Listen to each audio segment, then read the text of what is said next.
In this video, I'm going to show you how you can set up some web space for free using something called Gspace. Now to use this, you're going to have Mozilla's Firefox installed. So just go to mozilla.com and download and install Firefox if you don't have it. Now from here, it's very easy. What you're going to do is go and find the Gspace add-on, and I've included a link to that in the resources document. Now it's really simple to install these add-ons. All you got to do is click the Add to Firefox button that you see in front of you here. Just click Add to Firefox. Okay, and then if you get a message like this up here, just tell it to allow. Okay, and then from here, we just click Install Now. And then we have to restart Firefox. So we restart Firefox, your browser will go away, and then it will come back up again. So I'm going to push this now. Okay, and it disappeared and came back. And now when I go and look at my add-ons, so if we go up to Tools and Add-ons, you can see all the add-ons you have in here. Okay, and here we see that we have Gmail Space. Okay, so it's all ready to go. Now let's have a look at how to use it. Let's close this. Okay, now if we go to Tools, and then we'll go to Gspace. Okay, it'll load up here. On the left side, you have My Computer.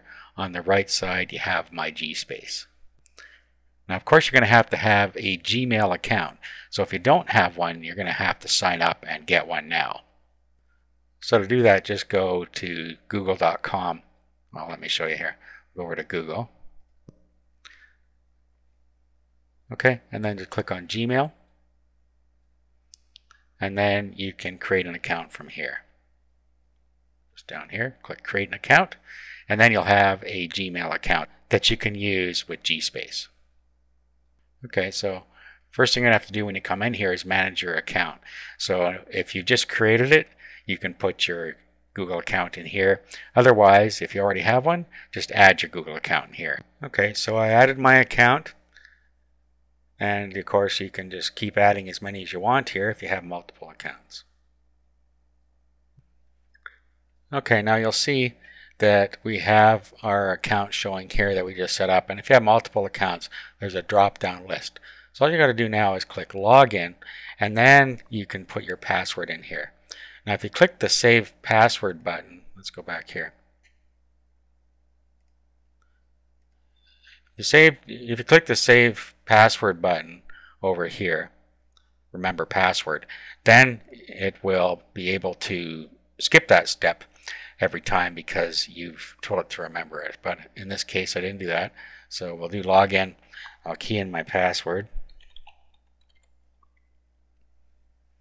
Okay, and now it's logging us in.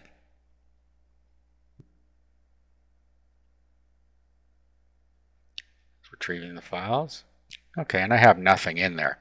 Okay, now on this side, this is your computer. So what you can do here is you can just navigate as you normally would. So we can click Browse, and then a little window comes up, and then we can go from here to wherever it is we want to go. So say we want to go to Public Pictures, and then we can pick something out of here.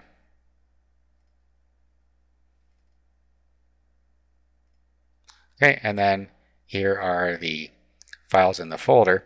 So what we can do now is just pick the files we want, hold down the Control key to pick multiples, and just do that. Click the arrow key, and this is how you move things back and forth. So you can move them from one side to the other, just like that. You can see the queue down here, and as it processes them and moves them across. Okay, as you can see, these files are now uploaded. Now, you can also do stuff within here. If you can make new folders.